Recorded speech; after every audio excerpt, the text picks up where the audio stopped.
Muito boa tarde a todos, os colegas do painel, a todos os membros da audiência.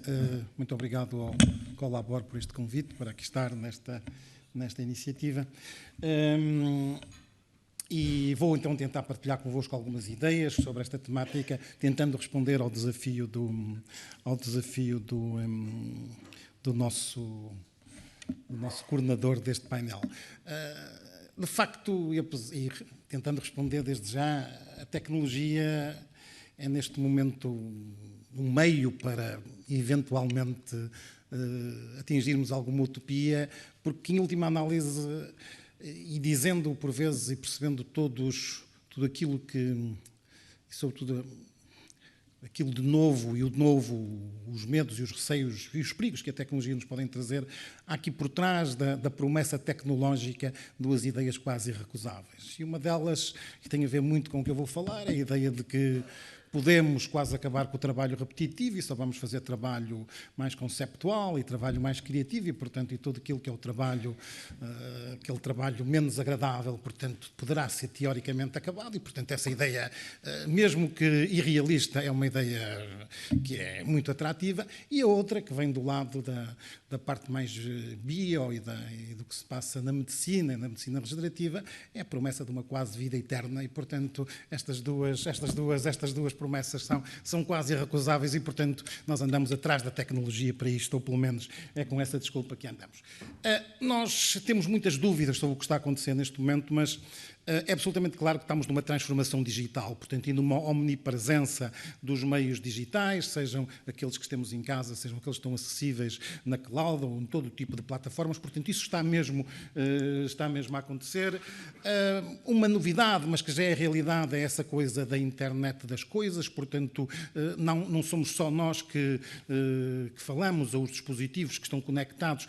Qualquer coisa vai estar conectada, é aquela expressão que está ali no fundo, que não estiver conectado não existe. Isto, sobretudo, vai trazer um volume de informação louco e uma quantidade de informação enorme com que hoje temos, resultado de todas as 1001 aplicações que isto pode fazer, seja o simples facto de uma coisa que nos vai dar muito jeito, de no supermercado não ter que tirar as coisas do carrinho da caixa e pôr em cima de não ter que tirar as coisas do carrinho e pôr em cima da caixa e pôr outra vez no carrinho e podemos passar, porque tudo aquilo há de falar com a caixa registradora e há de, por exemplo, fazer isso.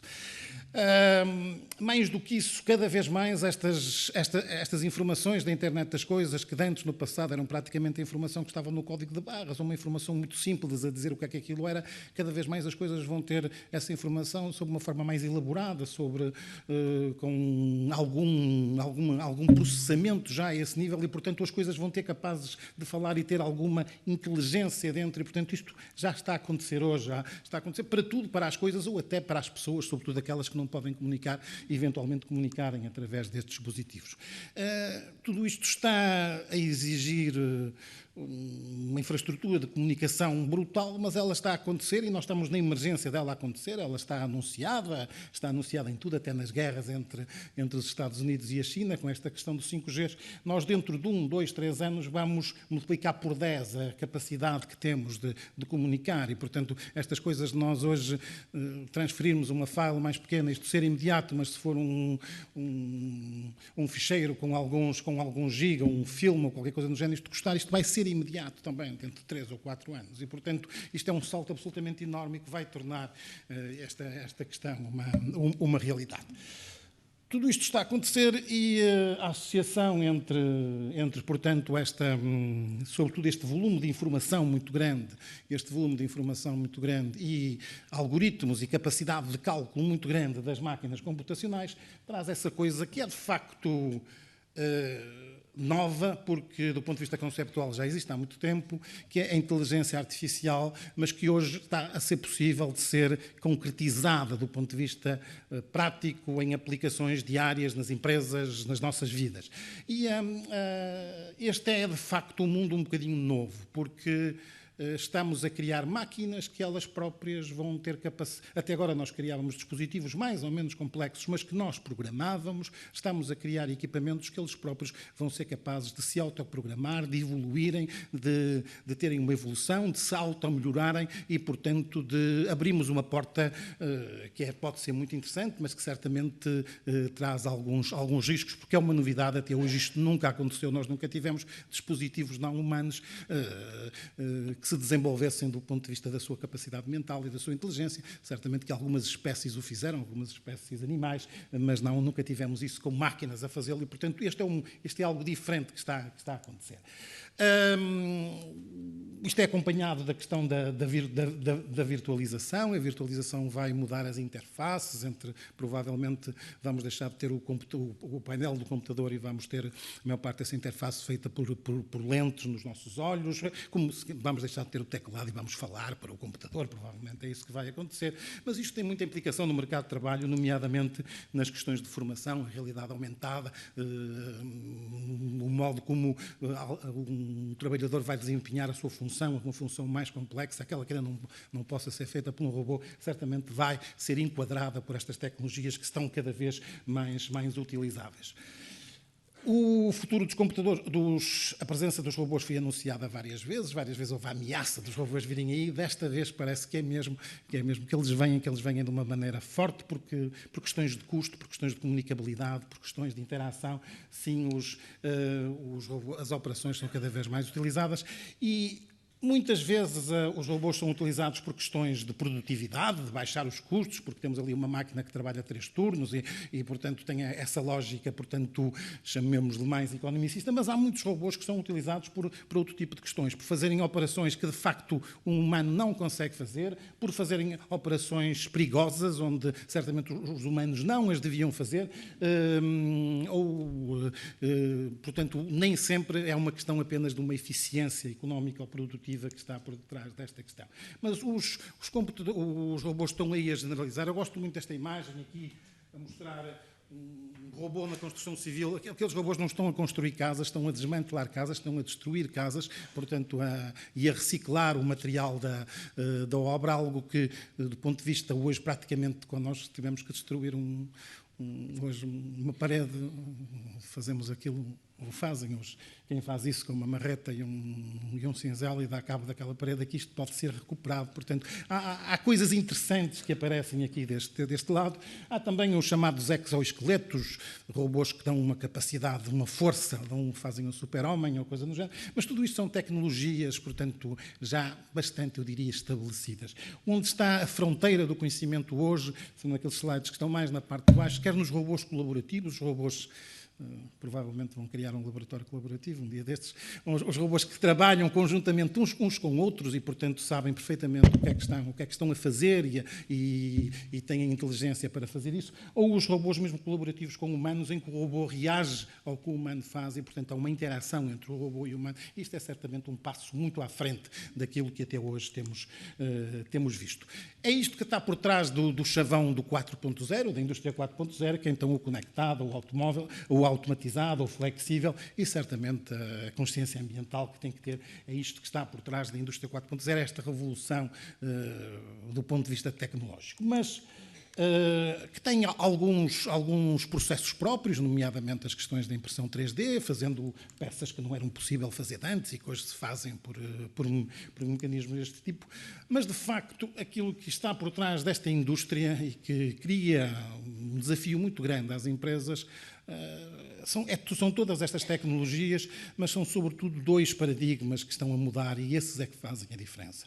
E esses são os paradigmas das interfaces entre humano e máquina, seja no local de trabalho, e, portanto, entre o trabalhador no local de trabalho, seja entre um humano cliente de um produto e o produto que está a ser usado e, portanto, essa interface é diferente e, portanto, o modo como quer o trabalho se organiza ou a relação de um produto com um utilizador se organiza é diferente e também a questão, de facto, dos modelos de negócios associados a estes produtos. Porquê? Porque estes produtos cada vez mais têm serviços associados. Isto é conhecido. Os últimos anos, as empresas que crescem mais são aquelas que vendem, portanto, uma as-a-service economy e o que nós temos, de facto, é que aquilo que de antes nós tínhamos, e mesmo sob uma perspectiva mais tecnológica, que era a dimensão física e a dimensão informacional ou eletrónica de certos produtos, os produtos hoje deixamos de ter produtos e temos praticamente produtos sistemas, porque eles estão conectados e falam e, portanto, prestam um serviço muito para além daquilo que é a realidade física desse produto. E praticamente o que é cobrado a esse serviço e não é a realidade física. Isto tem a ver muito com o que falava o palestrante anterior, a Úrsula, o problema é que isto está a mudar onde é que se ganha, onde é que está o valor gerado, porque o valor gerado pode não estar em quem fabrica o produto agora, pode estar em quem está no meio desta cadeia. O local, o posicionamento na cadeia de valor é distinto, portanto, e é isso que faz a diferença, e é isso que está a mudar, e é isso que faz o maior desafio para as empresas e certamente para quem nelas trabalha. Outra realidade subjacente a isto que eu tentei dizer é a questão do cruzamento muito grande de saberes, o cruzamento de realidades, desde logo a realidade virtual e a realidade real. Não é? Se eu tiver lentes de contacto onde me é cada vez sempre projetada uma realidade aumentada, e eu quando estou sempre a ver mais do que aquilo que está na frente dos meus olhos, vai haver um momento, e sobretudo para novas gerações que sejam criadas num mundo destes, onde provavelmente o distinguir, o ter a noção da realidade que nós temos e do que é real e o virtual vai esbater um pouco face àquilo que temos hoje. A realidade, a fusão entre o físico e o ciber e, portanto, a inteligência artificial nas máquinas e a ligação entre o humano e o tecnológico, o sítio onde vamos ter a caixa de junção para juntar os nervos ou os fios elétricos, ou o sítio no cérebro onde vamos ter a USB, não sei onde é que vais ter, mas certas coisas dessas vão acontecer e nós vamos ter, estes mundos eram distintos e no futuro próximo eles vão estar conectados. E, de facto, eu comecei por dizer, e isso é absolutamente verdade, nós estamos no meio de uma transformação digital, ela está a acontecer, pode ser mais expressiva ou não. Agora, falta saber se estamos no meio ou não, como alguns autores dizem, de uma revolução científica que nos vai trazer um novo conceito do mundo, uma nova ideia do que é, daquilo que somos, daquilo que é humano, do que não é humano, mesmo do que é a matéria, porque a revolução quântica também aí está, e, portanto, será preciso mais alguns anos para percebermos se isto está a acontecer ou não, mas estamos a ter uma transformação digital, estamos. Ela gera medos, gera muitos receios, com certeza o pertinente debate que aqui temos. Vai destruir muitos empregos, certamente que vai criar outros. Alguns exemplos já foram há bocado ditos, mas eu poderei passar aqui outros. Por exemplo, a questão da condução autónoma que está aí, os carros sem condutor, os veículos autónomos, vai certamente criar muitos empregos, porque a conexão entre os veículos vão falar uns com os outros, os veículos vão ser alvo de ataques enormes de questões de hackers, e vai ter que haver quase com uma polícia digital para proteger isto. Portanto, vai haver aqui questões absolutamente, todo um conjunto de novas realidades. Mas provavelmente este é um bom exemplo, nós neste momento estamos com uma discussão se os carros a diesel vão desaparecer, não vão, se vão entrar os elétricos, ainda não estamos a falar, e já estamos a falar nos automóveis sem condutor. Depois há certamente uma questão que é a resiliência da economia em ser capaz de... Os próximos 10 anos vão ser talvez a passar dos carros a combustíveis fósseis para os carros elétricos, e nós nos próximos 10 anos não vai ser possível fazer ao mesmo tempo, não haverá quer a capacidade de fabrico destes veículos, quer a capacidade da economia de absorver isso, provavelmente não vai a capacidade de passarmos para os veículos autónomos. Do ponto de vista tecnológico é conhecido que os anos 24, 25 serão certamente... Os veículos autónomos terão disponíveis, acessíveis no mercado. Quanto tempo vai demorar a entrar? Isso é mais uma questão da economia que da tecnologia. Mas disso, por exemplo, a cibersegurança vai ser uma área onde vamos ter muitos empregos criados. É muito interessante o plano industrial para o Reino Unido, para os próximos anos. Numa das 4 áreas estratégicas tem a questão da inovação para uma população envelhecida. Certamente que esta é uma área onde, porque estamos a envelhecer todos, envelhecemos todos um ano por ano, mas como não nascem tantos quando deviam, a população está a ficar mais envelhecida, e esta é uma área onde certamente vai haver, muitos destes empregos serão feitos por robôs, mas muito certamente serão feitos por humanos. Um outro exemplo interessante, também foi falado há pouco, a questão da saúde e da medicina, para além da medicina preventiva, que é uma medicina que vai quase falar connosco e dizer-nos o que é que temos que fazer, há toda uma indústria a aparecer dos novos órgãos artificiais, das peças de substituição, de rins, de fígado, de coração, de pulmões, teoricamente, osso e pele já se faz hoje, que certamente são indústrias novas. A modificação a possibilidade da edição genética está aí e, por exemplo, a carne artificial vai ser uma realidade e ela vai ter que ser fabricada.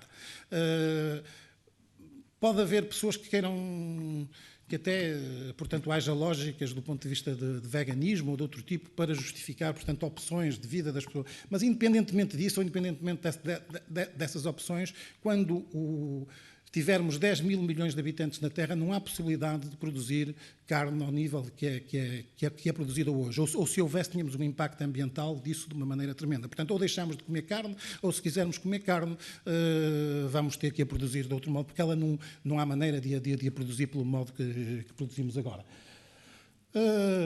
Portugal anunciou recentemente que vai para o espaço também, vai ter satélites, vai explorar a economia do espaço. Vão acontecer aqui muitos empregos, quer para fabricar coisas no espaço, quer, por incrível que pareça, e um dos países da Europa a investir mais nisto é o Luxemburgo. Vai haver mineração no espaço, portanto, ir buscar minério a asteroides, porque alguns dos minérios que hoje temos na Terra estão... torna-se já difícil, portanto, vir buscá-los. Certamente que também vamos continuar a ir a buscar alguns minérios ao fundo do mar e a fazer novos materiais a partir deste tipo de lógicas. Portanto, há certamente um mundo muito grande de novas oportunidades. Agora, de facto, estas novas oportunidades não são aquelas, são empregos diferentes daqueles que a atual evolução está a destruir. E depois esta, que eu costumo chamar a régua do CERN, o conhecimento, nós temos de facto muito que ainda não conhecemos, há um mundo das pequenas partículas abaixo do bóson de Higgs que não sabemos o que passa, há um mundo muito grande para o lado daqui que também não sabemos, tivemos outro dia a primeira fotografia de um buraco negro, mas há todo um mundo para explorar onde certamente os empregos vão existir. Portanto, a minha nota final é dizer que isto tudo se passa de um modo muito acelerado, e a palavra-chave é aceleração. As questões são cada vez mais frequentes, nomeadamente na informática está tudo para acontecer. Coisas como os ecrãs curvos e arredondados vão aparecer no próximo 1, 2 anos, mas logo de seguida provavelmente vamos deixar de ter ecrãs e vamos ter imagens holográficas. Mais uma vez, o que é que vai vencer disto? Não sei. A economia que vai ditar, não é a tecnologia, portanto. Mas isto põe a grande centralidade, e esta mensagem final, põe a enorme centralidade nas competências, na educação, uma educação que permita enfrentar estes desafios que são diferentes, são quase, portanto, incontornáveis do ponto de vista de... Podemos certamente ser mais proativos em querer entrar nestas lógicas ou não, podemos querer que a nossa sociedade esteja mais baseada nelas ou não, e essa é com certeza a decisão política que temos que tomar no futuro, mas precisamos, sobretudo, de uma educação para isso, porque precisamos, portanto, de inteligência, precisamos de conhecimento, precisamos de criatividade e precisamos, neste novo mundo, de uma ética, mas uma ética muito particular, porque ela deixou também de ser uma ética apenas entre humanos, é uma ética também entre humanos e máquinas. E esta é a mensagem que eu vos queria dar. Portanto, sim, acho que as utopias são irrecusáveis, temos que ter cuidado com elas. Muito obrigado.